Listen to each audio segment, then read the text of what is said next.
daba Cabdiraxmaan wuxuu leeyahay markii aan hooyaday gacanteeda ku arkay faashad waan yaa waxaan ku dhahay maxaa kugu dhacay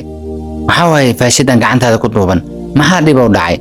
maamadii way ka sheekeeday waxay tiri marka adinka mashaadidka aadeen labada gabdhoodna ay hurdayaan jaariideen ay hurdayso maantana ay jimcad tahay waxaan ku fikiray inaan maanta howlaha guriga anay qabsado oo nadaafadii iyo cuntadii aan kariyo anoo arrinkaas u sameeynayo naxariis ayada u naxariisanaa jaariida haddaba waxaa dhacday waxaan soo qaatay rikoor kadibna waxaan shitay quraan shaqada gurigan waa bilaabo inaan qabto xogaha marka quraanka shidnaa ayaa quraankii la damiyay waxaan isdaa korontadii ma guriga ka tagtay TV-gan fiiri TV-ga uu shidan yahay isla markii waa soo baxay dhanka rikoorka uu yaal ayaan soo aaday rikoorka marka wuxuu yaal barandada anoo marka soo socdo ayaan waxaan sii maqlaayay shanqarta rikoorka oo la siiridayo markaan meesha rikoorka imaado waxaan arkay subhanallah analiin oo taagan barandada rikoorkiina tuurta dhulka ku dhacay wajigeedana wuxuu ahaa waji aad looga cabsanayo timeeda ay kala daadsan yihiin dharka jiifka wadataa gacanta midigtana gadaal ay jirtay markaas waxaan ku dhahay maxaa rikoorka u damisay una tuurtay waxay tiri maxaa dhacay adiga waa maxaa quraanka maxaa u shidaysaa ya quraanka maxaa u shidaysaa anaga makaana sakarna miya maxaa madaxweyneen u soo kicisay tiri markaas waxaan ku dhahay waa maxaa madaxweynaha igala hadlaysid waxay bilowday inay igu soo socoto hore igu soo socoto maanta waxay tiri waa dhimanaysaa adiga kadib aan waxaan bilaabay inaan gadaal u socdo ayadana igu soo socoto baangadii ayaa la soo baxday waxay tiri maanta laazim waa dhimanaysaa isla markii waxaan isku dayay in aan galo qol u dhow barandada qolkii markaan saan u galisday irida ayay la qabsatay irida anoo ku riixayadana soo riixayso ayaa sawaxankeena waxa maqlay gabdhaha kadibna way soo qeyliyeen waxay dhaheen hooyo maxaa dhacay markii gabdhaha sawaxankooda aan maqlay inay qeylinayaan soona kaceen aan waxaas dhahay naagtan gabdhaha xitaa inay ka disha laga yaabaa isla markii waxaan isku dayay naagta inaan riixo markaan xoogaa soo riixay oo ilbaabka iskala soo baxnay analiya marka waxay ahayd qof caafimaadkeedu taam yahay dhalinyaro ah haddana xoog badan oo iga xoog badan way qabatay aniga dhamayay saas inta iga riixday ayay waxay samaysay gacanta ay waxay iga dhufatay baangadii ay wadatay kadibna gacanta ayaa dhaawac iga gaar waana carara ayadoo i bursanayso qolkii waxaan ku carar gabdhaha ay ku jireen qolkii gabdhaha markaan galo hoos ayaan ka soo xiranay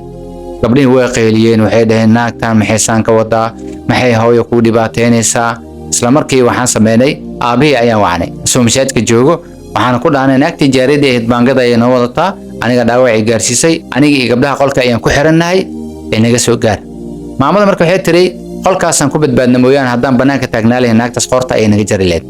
isla markii aabihii guriga ayuu imaaday wuxuu aaday qolka maktabadda ayuu aaday qolkaas marka kutubna u taalay sidoo kale biskooladna u taalay biskooladda ayuu la soo baxay isla markii wuxuu maqlay qeyli ka yeeraysa qolka gabdhaha qolka dhankiis markuu soo aaday wuxuu arkay analiin oo baangadeedu wadato sidoo kale dhehaysa soo baxa haddii kale waa idin dilaa odaygii wuxuu sameeyay biskooladii ayuu cabaystay gabadhii analiin ayuu ku taagay wuxuuna dhahay baangada iska dhig haddii kale madaxa ayaan ku fujinayaa way cabsatay kadibna baangada ayay dhigtay wuxuu dhahay baangada soo taraarixay lugtuu ku qabtay kadibna wuxuu dhahay dhulka fadhiiso dhulkay fadhiisatay booliiska ayuu wacay wuxuuna dhahay bal noo imaada booliiska way imaadeen markay imaadeen wuxuu ku dhahay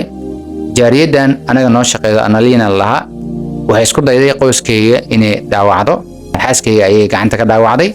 baangad ayadoo wadataan guriga ugu imaaday aniga biskooladan ayaan ku taagay wax dhibaato uguma geysan biskooladan waa tan haliga qabto